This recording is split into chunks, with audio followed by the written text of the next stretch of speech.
Баршаңызға сәлем. Бүгін бізде математика пәні 3-ші сынып 110-ші сабақ. Бүгінгі сабағымыздың тақырыбы жазбаша түрде қалдықпен бөлу. Қазақстанның математиктерімен танысатын боласыңдар. Бүгінгі сабақта сендер жазбаша түрде қалдықпен бөлу алгоритмін қолдануды үйренетін боласыңдар. Менің видеом пайдалы болады деген ойдамын, сондықтан соңына дейін қараңдар.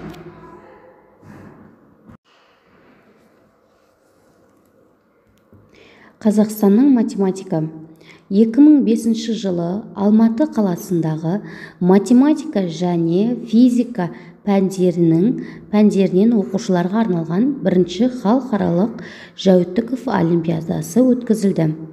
Жалпы Орынбек Жәутіков ғалым математик, яғни Қазақстаннан шыққан математик. Енді бірінші есеп: бөліндінің мәні мен қалдықты ата, барлық қалдықтардың қосындысын тап. Сонда сен халықаралық олимпиадаға қатысу үшін әлемнің қанша елінен оқушылар жиналғанын білетін боласың. Бөлінгіш 38, бөлгіш 7. Енді бөліндінің мәні мен қалдықты табуымыз қажет. Ол үшін 7 жердегі нешем 38-ге жақын қарастырамыз. 37-ден 37 деп аламыз, келмейді 7-ге, 35 деп аламыз, келеді. Демек біз 3 рет артқа шегіндік, яғни ол 3 қалдық деген сөз. 7-ні 5-ке көбейтеміз, 35, 38-ден 35-ті азайтсаңдар 3 қалдық. Дұрыстығын тексеру үшін 5-ті 7-ге көбейтесіңдер, 35, 35-ке 3-ті қосасыңдар, 38.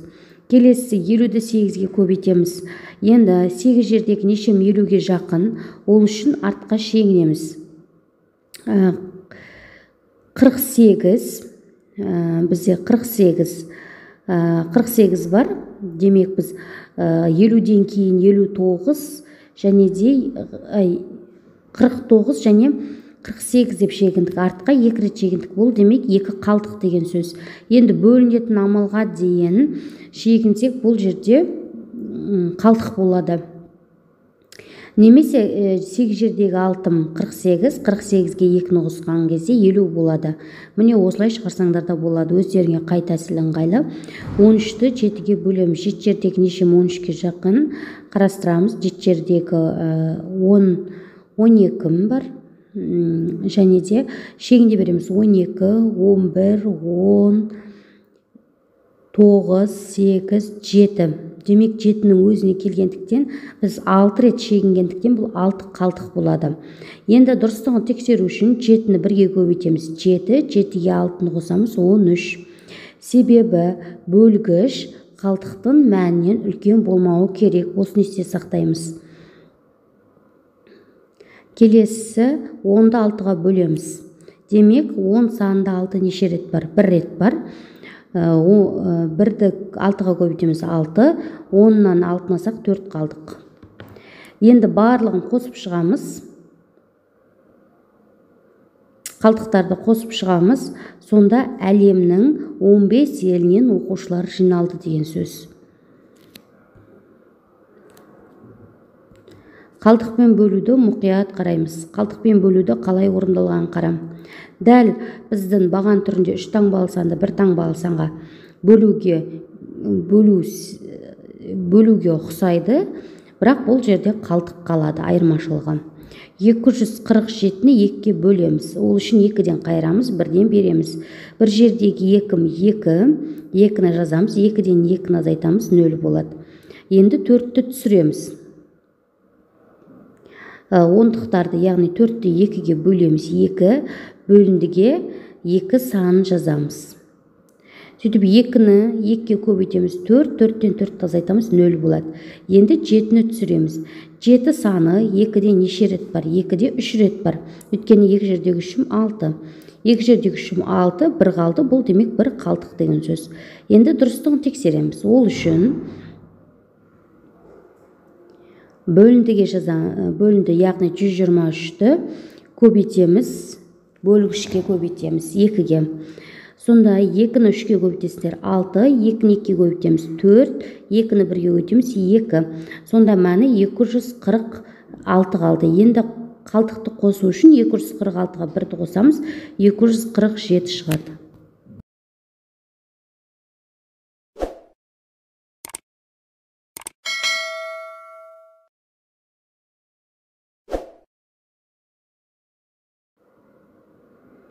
Үшінші есеп, қалтықпен бөлуді орында, есептеуді тексер.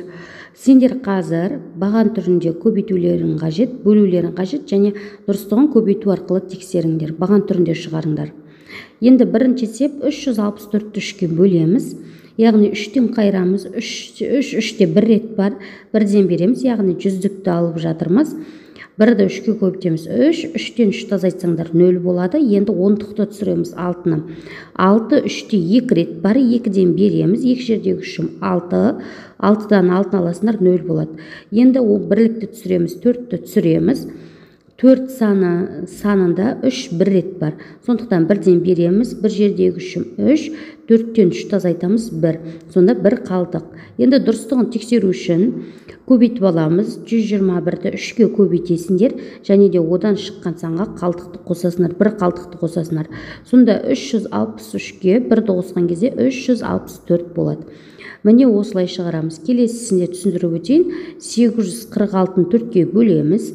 8-ден қайырасыңдар. 2 жердегі 4-ім 8, жүздікті астына жазамыз. Енді 10-ды шығарамыз. 4 санында 4 1 рет бар. 1-ден береміз. 1 жердегі 4-ім 4, 10-дықтың астына жазамыз. Себебі біз 10-ды тауып жатырмыз. 0 болады. Енді 6-ны азайтамыз. 6-ны түсіретін боламыз. 6 санында 4 неше рет бар? 1 рет бар демек, 1-ден бересіңдер. 1 жердегі 4-ім 4, 6-тан 4-ті азайтамыз. 2 болады демек, 2 қалдық. Енді дұрыстығын тексеру үшін 211-ді 4-ке көбейтсеңдер 844 болады. Енді 844-ке 2 қалтықты қосқан кезде 846 шығады. Міне осылай есептерді толықтырып шығарасыңдар. Түсінбеген жерлерің болса есепке қарасаңдар болады. Төртінші есеп, яғни шарт есеп, шарт құрып шығаруымыз қажет. Төртінші есептің А тапсырмасы 360 теңгеге бірдей 4 ашық қат сатып алынды. Сендер 4 ашық қатты 360 теңгеге сатып алып тұрсыңдар. Ал енді 810 теңгеге осындай қанша ашық қат сатып алуға болады? Сендер 4 ашық қатты 360 теңгеге алып тұрсыңдар. Енді 810 теңге беріп неше ашық қат ала аласыңдар? Ол үшін сендер бір ашық қаттың бағасын табуларың қажет. Ол үшін 360-ты 4-ке бөлесіңдер 90. Демек сендер бір ашық қатты 90 теңгеге алдыңдар. 4 ашық қатты 360 теңгеге алдыңдар. Енді 810 теңгеге неше ашық қат алғандарыңды табу үшін 810-ды 90-ға бөлесіңдер 9 болады. Демек 810 теңгеге 9 ашық қат сатып алуға болады. Енді ә тапсырмасы бірдей 9 бумаға 180 ашық қат бар. Осындай 8 бумада қанша ашық қат бар? Енді сендер бірінші бір бумадағы ашық қатты табуларың қажет. Ол үшін 180-ді 6-ға бөлесіңдер 30 болады. Бір бумадағы ашық қат 30.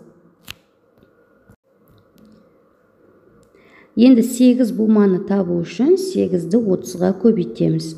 Сонда 240 болады. 8 бумада 240 ашық қат бар.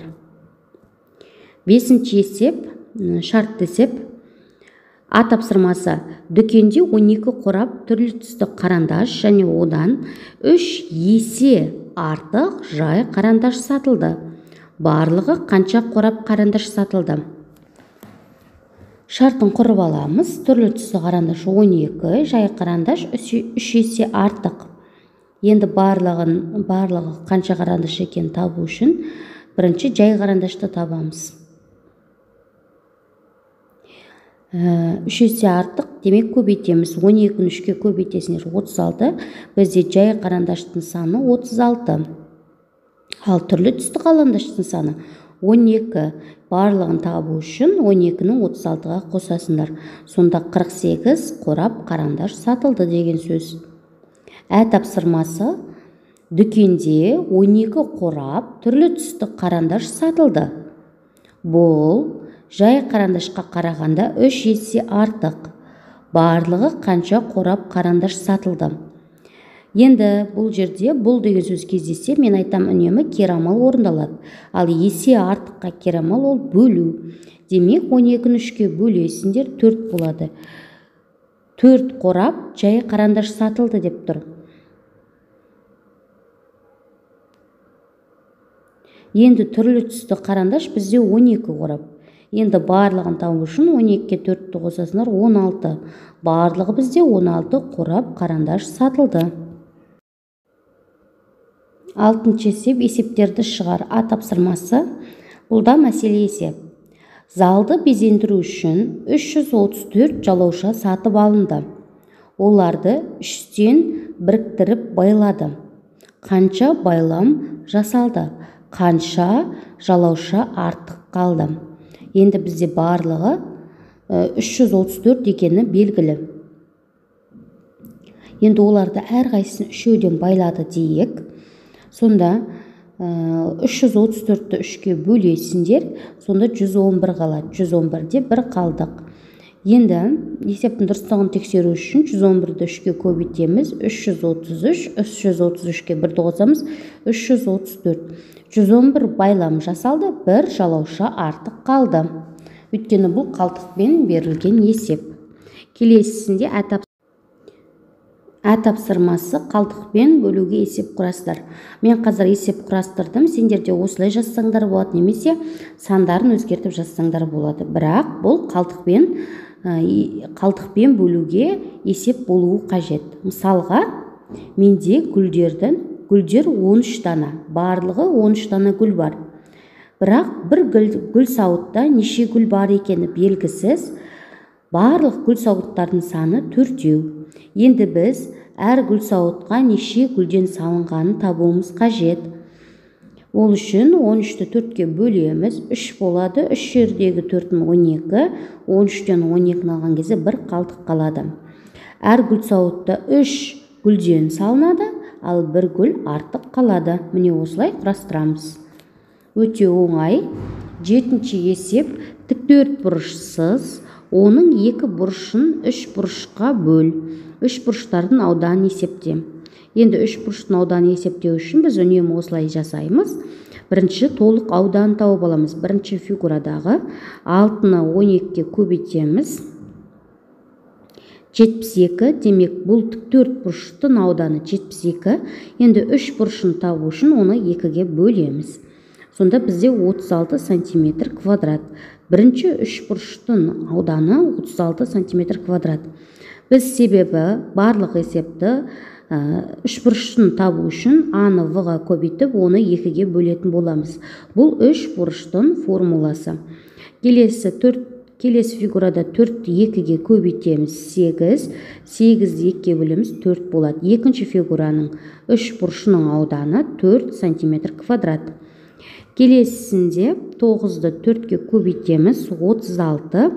Демек, тіктөрт бұрыштың ауданы 36, 3 бұрышын табу үшін 36-ны 2-ге бөлеміз, сонда 18 сантиметр квадрат. Міне осылай 3 бұрыштардың ауданын табамыз. Менің сабағым ұнаса, тіркеліп, лайк басуды ұмытпаңдар. Келесі сабақта кездескенше сау болыңдар.